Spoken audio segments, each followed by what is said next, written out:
Well, Bryson, thank you so much for joining us, taking some time out of what I know is a very busy offseason. And of course, congratulations on being named Pelicans general manager. Thank you. I appreciate that. Yeah, and a very exciting time for your family. Obviously, this was the first draft for you as general manager, and you guys addressed the biggest need for the team, really. Baylor center Yves Missi, drafted 21st overall. What excites you the most about Yves' potential? Oh, so much. He is a fast learner. He's a super athlete. He can run end to end. He's got great hands. He's got a really good feel for the game as well. And he's a lob threat. That's one thing that our team hasn't had really, where you can space the floor, you can run pick and roll, and then that he can dive to the rim and just put pressure on the rim. And so that type of action is seen all across the league, obviously. And so since we haven't really had that, I think it's going to open up more elements to our offense that you haven't seen before. And so we're really excited. He's also really switchable on defense as well. He can play in multiple coverages and pick and roll. I think he's good enough to even switch out on the perimeter as well. So there's just tons of potential with him. Yeah, we're excited, and we're excited about him. Absolutely. I know his college head coach, Scott Drew, said every single day in practice he felt like he saw a top 10 play from Yves. So I know Pelicans fans are going to be really excited about that. No doubt. What is his ceiling for this season? Because obviously he's only been playing organized basketball for a handful of years. Sure. But he has so much potential. What is his ceiling for this season? I mean, it's tough to say, right? Because I mean, they didn't think he was going to come out after his freshman year. Right. He just caught on so quickly. And so I would just say, hopefully he just continues to just get better and better and better. And Yves has so much potential. I really don't know what his ceiling could be. You know, I don't even think he knows what his ceiling, honestly, what his ceiling could be. But as long as we just put in a good foundation for him, give him a box to play in, a couple of things that he can get better at, rebounding, running the floor, blocking shots, like. Coach Green would do a great job in putting a good developmental plan for him. So hopefully he just continues to get better, you know, and we'll see where that lands. But we're excited for what the future down the line holds for him for sure. And you guys made a move to trade into the second round to grab another really impressive player, Antonio Reeves, a guard from Kentucky. ESPN said he was one of the best shooters in the draft. Absolutely. I think he shot 45% from three last year. What can he add for this team to just become a more consistent team from beyond the arc? Yeah, I mean, shooters shoot. And so we have I think we've done a really good job finding really good shooters in the draft. Yeah. And that's Trey Murphy, Jordan Hawkins. Absolutely. Even last year in the two-way, Matt Ryan, and now you have, that's converted, and then we have Antonio Reeves. And so he really fits that profile. I mean, he's took six threes a game, I believe, 5.8 attempt. Yeah, so like he's a volume scorer, can really find shots. He can shoot well on the move. He's got a tough floater. He drives closeouts.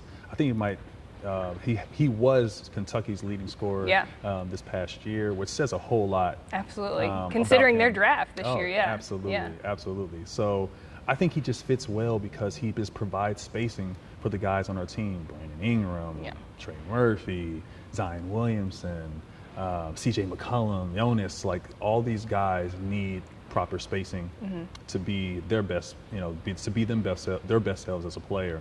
And so Antonio gives us that option. Yeah, averaged 20 points per game last year, like Bryson mentioned, led Kentucky with that. This is a really pivotal offseason, obviously, for this franchise. A lot of decisions for the front office to make. Obviously, one of the biggest is Brandon Ingram. He's eligible for a max contract extension this summer.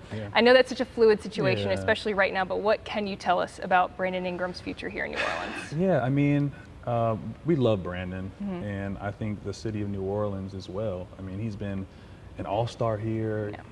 He's had such a huge impact, not just in this on this team, but obviously in the city of New Orleans. And so, we love to have Brandon back. Brandon wants to be here, but like Griff said during, our presser following the draft, obviously there's financial, stipulations that come into this as well. And so, we're obviously in communication with him, and hopefully things work out. And obviously free agency is underway. David Griffin has said that you guys will be aggressive in pursuit of getting better. What can we expect from the Pelicans during free agency this summer? I mean, I think being aggressive is definitely the right word. We got a lot of things on the board right now, different ways to get better. Can't say, too much, but I will say this. Our goal is to, take this 49-win team that we had last year and just continue to take the next jump. And whatever that looks like, we're willing to, take that step. So, we're excited. Yeah, Griff has mentioned too, obviously, the Western Conference was historically good last year, Sure. And it's only getting better. What's kind of the mindset for you guys as you guys enter this really pivotal time, not only in the Pelicans franchise, but just the Western Conference as a whole? What's the mindset heading into free agency? Yeah, you got to just be good all around, good on the margins as well. Every team is getting better, but I don't want to, discount what we did this past year. Right. Winning 49 games in the West and having arguably your best player go down at a pivotal time. Sure. I think this season looks a lot different. So I like where we're at. We're going to continue to develop internally, and our guys are going to continue to get better. But obviously we have to continue to get better, and we have to continue to be open to what that looks like. And so the West is competitive, but we like where we're headed. Yeah, you mentioned Zion not being able to play in the postseason. But this year, we saw him on the court more than we ever have in a Pelicans uniform, and he proved that he is one of the best players in the NBA. Absolutely. How important is this upcoming season for Zion?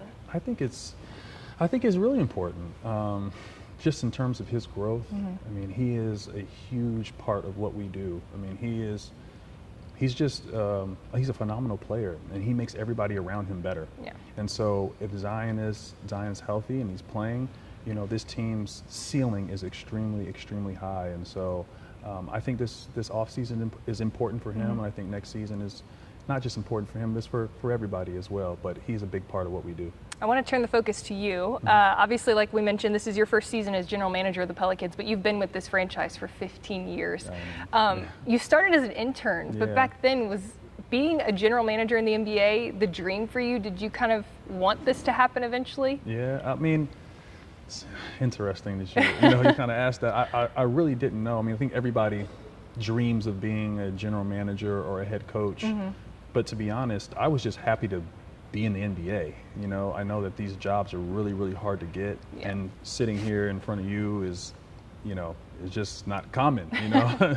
Especially for people that have been in the NBA for however long. And so the turnover in the NBA is also very high as well, or in professional sports. And so just being able to have the longevity that I've had, it's just been a blessing. I'm very, very thankful, and I can't sit here and say that wasn't a ultimate goal one day, but if I never became a general manager, I was okay, because this is just a phenomenal opportunity. But now that I am in this position of leadership, I want to leave my mark and win a lot of games and bring a championship here. Obviously, it's incredibly rare to be with one franchise for 15 years, to move up the ranks like you did. I mean, how can you kind of put that into perspective when you think about all the years? I mean, you've been through a lot of head coaches, a lot of leadership changes, a lot of star players that have come and gone. How do you kind of put that loyalty to this franchise into perspective? Yeah, well, I mean, Mrs. Benson is a phenomenal owner to work for. She gives you absolutely everything you need to be successful in what you do, and start being able to star in your role. And so when I started out, as an intern, and then I did that for 2 years, and then I transitioned to the coaching side. I was the head video coordinator, and then I transitioned back to the front office. And then when I transitioned back to the front office, I kind of knew this is the side I wanted to be on. But I've done really every job you can think of in the front office, and I think it's prepared me for this position. Everything from processing bills and working with Jackie Bruce and Diane North, who are on our our accounting side, to dropping off mail from the Alario Center all the way down to 1250 Poitras when we were the Hornets. And then also doing internships like on my own.